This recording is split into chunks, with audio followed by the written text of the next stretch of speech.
আগে তোমরা ভিডিওটা দেখো, তারপর আমি পানি কমেন্টগুলো তোমাদেরকে পড়ে শোনাচ্ছি। আমাকে বিয়ে করতে গেলে শহরের ওপর 10 তলা বাসা থাকা লাগবে, 20 লক্ষ টাকা স্যালারি থাকা লাগবে, মাসে একটা করে আইফোন চেঞ্জ করার অ্যাবিলিটি থাকতে হবে। না হলে ওই যে যারা ফকিন্নি মার্কা কিছু পোলাপান আছে না, ওরা শুধু ওই সুন্দরী মেয়েদের দেখে ব্যাড কমেন্টসই করতে পারবে, তাছাড়া এমনি পাবে না। দূর থেকে দেখবে, ব্যাড কমেন্টস করবে, চলে যাবে ছাত্রীদের মতো। রুকো যারা, সবার করো। আমার জুতাটা খুঁজে পাচ্ছি না। হোটেল 500,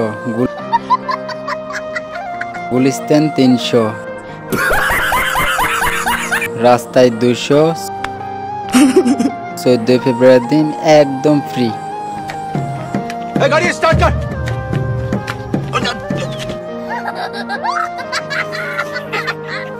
তো তোমাদের সবার থেকে ভিডিওটি কেমন লাগছে অবশ্যই কমেন্ট করে বলবা, আর অবশ্যই নতুন চ্যানেলটি সাবস্ক্রাইব করে দেবা, আর এবং কি ভালো লাগলে লাইক দিবা।